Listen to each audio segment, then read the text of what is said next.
Assalamualaikum warahmatullahi wabarakatuh. Halo semua, kali ini kita akan belajar tentang komunikasi bahasa. Sebelum membahas lebih jauh tentang komunikasi bahasa, ada beberapa hal yang harus kita ketahui dan pahami terlebih dahulu. Di antaranya yaitu tentang hakikat bahasa, fungsi bahasa, hakikat komunikasi, komunikasi bahasa, dan keistimewaan bahasa manusia. Yang pertama yaitu hakikat bahasa. Para ahli memberikan definisi bahasa dari berbagai macam sudut pandang yang berbeda, karena bahasa menempati tempat yang terpenting dalam kehidupan manusia. Menurut para ahli, salah satunya yaitu menurut Mansur Pateda, bahasa adalah bunyi-bunyi yang bermakna. Yang kedua, menurut ahli Ibnu Jini, yaitu bahasa ialah bunyi-bunyi yang diucapkan oleh setiap kelompok masyarakat untuk menyampaikan maksud mereka. Adapun makna bahasa lainnya yaitu adalah bahasa itu sistem, bahasa itu sistematik, bahasa itu arbiter, bahasa itu ucapan atau vokal, bahasa itu simbol, bahasa itu manusia, kemudian bahasa itu komunikasi. Pembahasan kedua yaitu tentang hakikat komunikasi. Pengertian komunikasi menurut Webster New Collegiate Dictionary, komunikasi merupakan proses pertukaran informasi antar individu melalui sistem simbol, tanda, atau tingkah laku yang umum.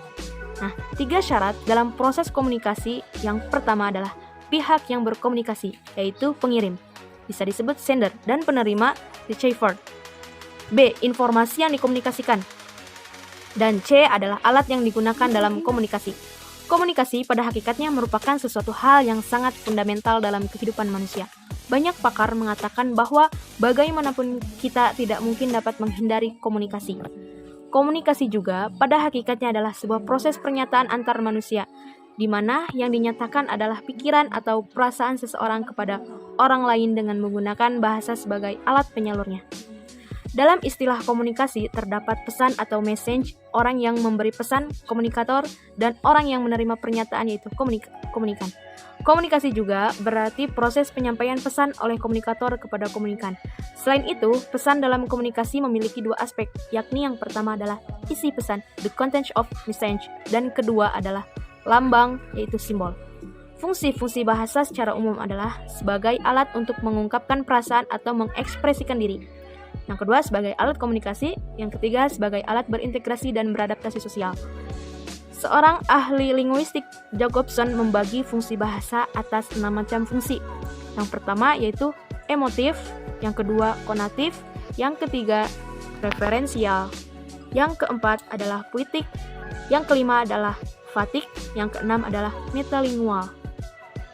Selanjutnya tentang fungsi dasar bahasa menurut Kenif. Yang pertama fungsi interaksi sosial sebagai alat interaksi sosial, yang kedua fungsi ekspresi, menyampaikan bahasa melalui ekspresi, yang ketiga fungsi informasi yaitu memberikan pesan kepada orang lain, dan fungsi persuasi itu mempengaruhi atau mengajak seseorang, dan fungsi yang terakhir fungsi entertainment yaitu menghibur. Selanjutnya tentang komunikasi bahasa. Suatu tindakan dikatakan komunikatif jika perbuatan itu dilakukan dengan sadar dan ada pihak lain yang bertindak sebagai penerima pesan dari perbuatan itu. Jadi terjadilah komunikasi. Komunikasi itu ada 2, komunikasi verbal dan non-verbal. Komunikasi verbal, komunikasi yang menggunakan bahasa sebagai alatnya, dan komunikasi non-verbal, komunikasi yang menggunakan alat selain bahasa, contohnya peluit. Jenis komunikasi bahasa itu ada 2, komunikasi searah dan komunikasi 2 arah. Komunikasi searah itu komunikasinya seperti pengirim tetap menjadi pengirim dan penerima tetap menjadi penerima. Contohnya seperti khutbah atau ceramah. Lalu dalam komunikasi 2 arah, pengirim dan penerima secara bergantian bisa beralih peran. Contohnya seperti debat dan diskusi. Jadi bahasa sebagai alat komunikasi juga terdiri dari 2 aspek, yaitu aspek linguistik yang mencakup tatanan fonologi, morfologi, sintaksis yang mendukung terbentuknya semantik yang mencakup makna, gagasan, atau konsep. Yang kedua, aspek non-linguistik yang mencakup kualitas ujaran seperti nada tinggi atau nada terputus-putus. Lalu unsur suprasegmental seperti tekanan, nada, dan intonasi. Lalu jarak dan gerak tubuh seperti gelengan atau anggukan, dan perabaan yang berkaitan dengan indera perasa yaitu kulit. Selanjutnya keistimewaan bahasa manusia. Yang pertama, bahasa manusia memiliki sistem terpisah namun saling terkait, baik kata bunyi, tata bahasa maupun isyarat. Seperti kalimat, kata, morfem, dan fonem itu sistemnya terpisah namun saling berkaitan. Yang kedua, bahasa manusia memungkinkan terkomunikasinya hal-hal baru karena manusia punya akal, jadi menghasilkan hal-hal yang baru. bahasa manusia bukan diturunkan melainkan dipelajari ya. Ini yang ketiga. Jadi nggak serta-merta kita datang begitu aja bahasa, jadi harus dipelajari juga.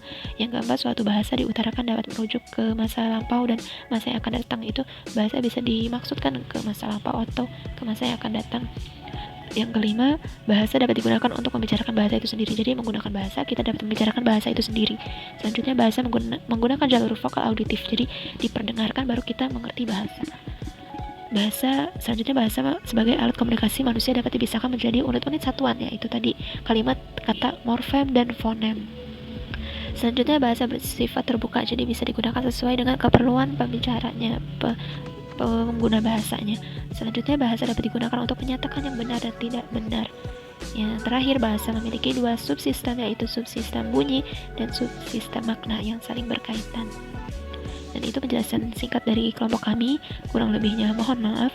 Wassalamualaikum warahmatullahi wabarakatuh.